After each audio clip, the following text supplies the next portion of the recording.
Canadian animation is more or less treated like an enigma by the cartoon community. It usually only exists in a few extreme poles.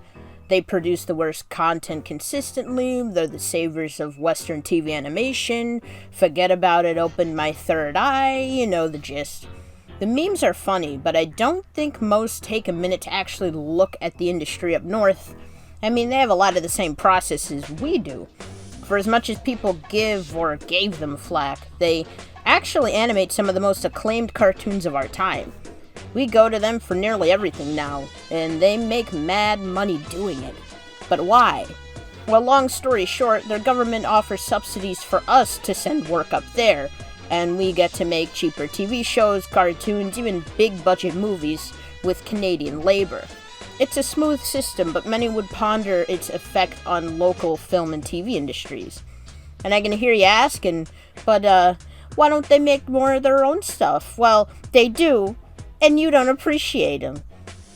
I wouldn't say it's more difficult to get a cartoon to air up there, it's just a less public process. Exhibit A, the Teletoon pilot initiatives. Teletoon started off in 1997 with about 39 hours of animated content under its belt, with the expectation that they'd create 39 more hours each year. It was referred to specifically as 78 half hours, so imagine like 6 new cartoons every year got a 13 episode pickup, or maybe like 3 popular mainstays got a 26 episode renewal. But I'm getting off track. As time went on, it became difficult to hunt down new and innovative animated pitches, especially with the increased competition that they saw from other networks. So their efforts to draw new talent became a public matter.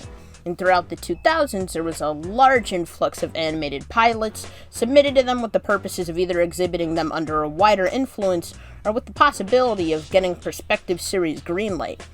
The first Teletoon pilot I've ever seen was called Bob the Slob. I hated it. It just seemed to tick off all the boxes needed for your stereotypical pandering shovelware for the male 6 to 11 demographic. With interactivity, ooh. I was a lot younger when I saw it, and I had less of a tolerance for such things, and when I watch it now, I'm not as nearly as annoyed as I was back then, but I'm still not seeing much for me to personally enjoy in this. I was able to dig it up recently, and rewatching it made me wonder what other animations they pushed to the forefront during that time, and that led me down the rabbit hole of Canadian content creation, and that also led me to a specific set of pilots. Some are pretty great, some less so, but either way, there's a smorgasbord of shorts to dive into. So let's jump into a few. Teletoon's Adult Swim analog, Teletoon at Night, or the artist formerly known as The Detour, hosted a couple competitions called Project Pilot, dedicated towards expanding their focus on animated content fitting for their block's demographic. The first edition, which was rendered when the block was still called The Detour, had a focus towards finding concepts that can get the green light to join their lineup. The second edition was implied to be more of a talent showcase. Both of them featured 10 films, 5 each of English and French creation, as finalists to screen on the network and have people vote on which was the best. And the grand prize winner got the opportunity at a season order for general industry opportunities. A lot of films submitted for the latter were student films and thus were more widely available, but there are films from both years of which the whereabouts are currently unknown. Let's get into a couple of them that are still kind of lost instead of obscured. Fugget About It was kind of made the face of original adult content on Teletoon for a while, but the pilot, save for a low-quality trailer, seems to be lost. Sure, its premise isn't taken advantage of, a lot of the jokes are meh at best, and the dead-eyed, thick-outlined, stiff-looking McFarlane-esque character design makes many cringe to this very day, but it is a bona fide hit for their audiences, enough so to bring in a cool 3 seasons. You wonder why a show like this would generate enough buzz, but I'd argue it's precisely because of said attributes that made it viable. Up north, it probably didn't feel derivative of Family Guy. It was Teletoon's original Family Guy imprint, a whole new world of cartoon comedy, and it was all Canada's. I thought it was quite funny at points, but I could imagine getting frustrated juxtaposed against some pilots that didn't get the green light. Space Knights was the pitch I was most excited to talk about, but to my dismay, the pilot seems to be nowhere. Made by the Fallen Titan Fat Cat Animation, the ones perhaps most notably responsible for co-producing 3 Delivery with the Animation Collective, the project seems to have had a long production cycle. Based on this old blog and its wicked demo, it seems to have had a life of its own. Aside from Space Knights, there were a few more concepts that also served to be a bit of a tease. The stylish and smooth action comedy Chinatown Cops looks like it'd be a great addition to the Detour back in the day. For as well worn as its genre is, I think it had a unique design flair that it could have carried forward. Closest I'd imagine it being to is something like Delilah and Julius, except, good. Nerdland also seemed like it had a promising premise, enough so that it got turned into a standalone film in 2016. The critics didn't really like that one. There were several other finalists that I'd be dying to see, but the pilots that were readily available gave me a lot to think about regardless. Whoa, awesome! A dolphin! We eat tonight!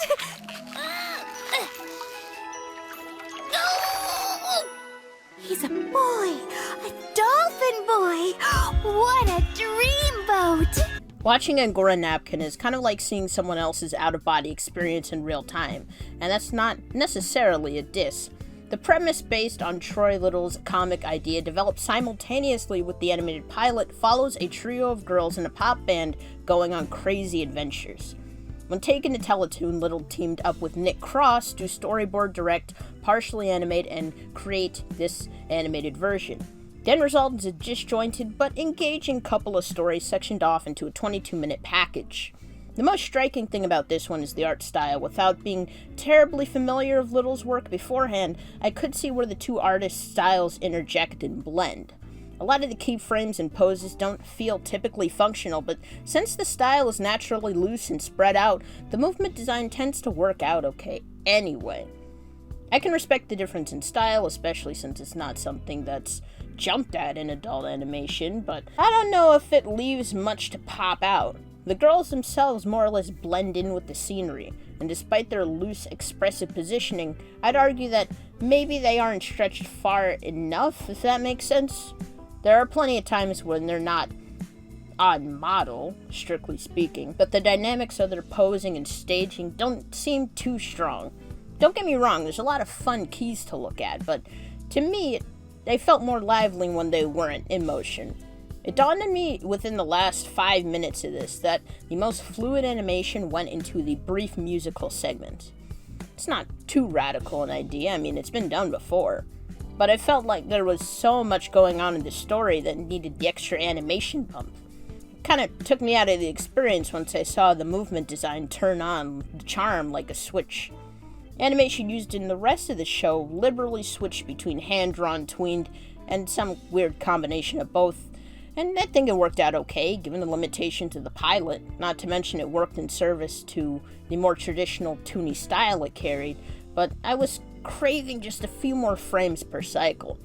The general setup made it easy for the girls to be found in random, wild situations a la Looney Tunes, but it's perhaps the best structure for them.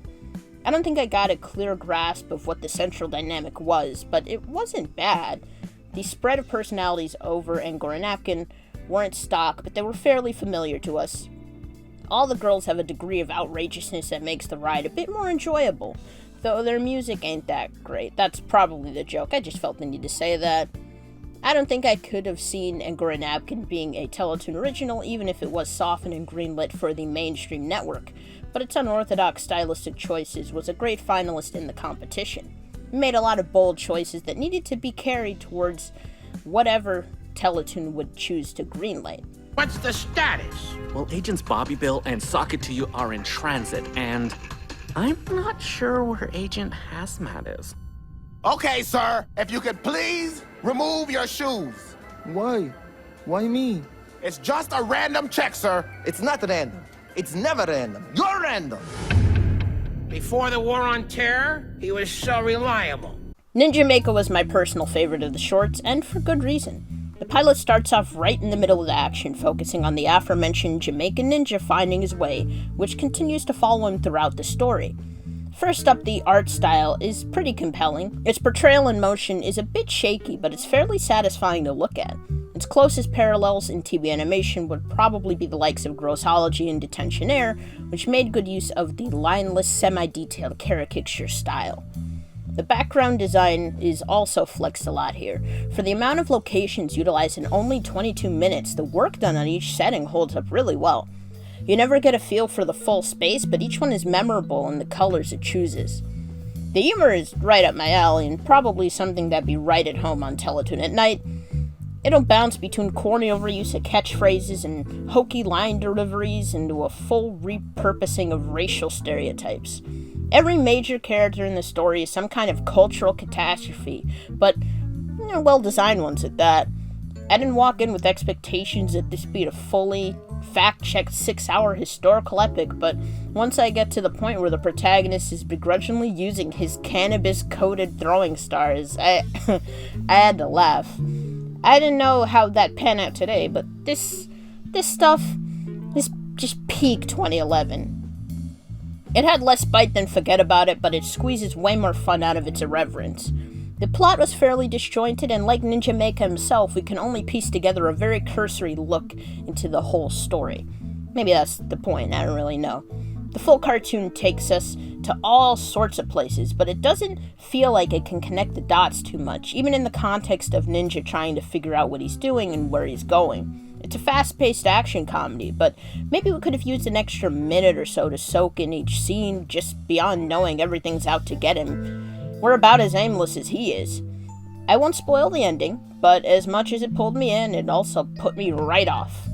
Even in its final moments, it had to keep the ball rolling, and I'm wondering what it would have been like with a bit more ambient space to lean on things.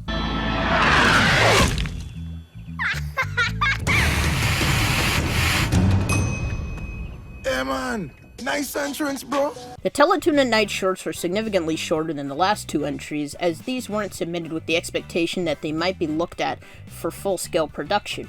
Samurai Terrorist clocks in at about 3.5 minutes, but was an unexpected treat starring the aforementioned Ninja Terrorist. The short has a good sense of comedic timing, which helps contrast the complex stop-motion. Kobayan Fuit is a very brief tale of a little monkey trying to get a taste of the outside world. The background design is a big plus. I haven't seen a short film achieve such a level of texture before. The thing flies by, it's almost too brief for its setup. I wanted a few more anticipatory shots out of it because the environment that the setting was just so entertaining to look at. The Kitten Factory is a bizarre little vignette that subverts expectations by filling us in on the humble life of a little leprechaun worker in the assembly line. The animation's minimal, but the art style's nice to look at. It's a goofy thing that flips the mundane upside down on its head. Finally, the winner of the second contest, Great Minds Taste Alike, is a great student film. It's but a simple yet punchy exchange between college kids over how to handle a zombie uprising, but it has the exact right energy and the dynamic to make itself a grand prize winner. As much as I'd like to dive deeper, that's about all the relative content I could dig up.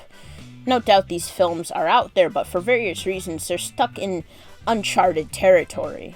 Or lost, if you will. If there's anything to take away from this video, I hope that you'd understand a slightly wider scope of Canadian animation and what it's capable of. But I caution you to take this as only a partial view. It's not even the tip of the iceberg, and this selection of films are only representative of one niche and one blip on the timeline.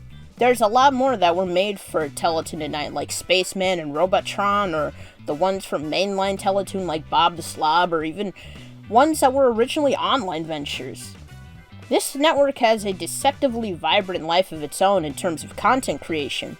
And since there's so many others out there, I'd encourage you to go out and find some more obscure or lost pilots, other than the ones that I could dig up in about a week or so.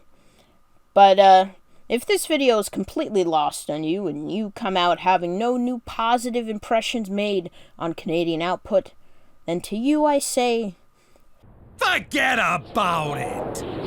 Let me tell you something about a friend of ours named Jimmy. I made the wise guy and the capo with the gambini. But when he found out that they'd be whacking Uncle Cheech, he'd take the boss, he threw him from the 19th floor suite.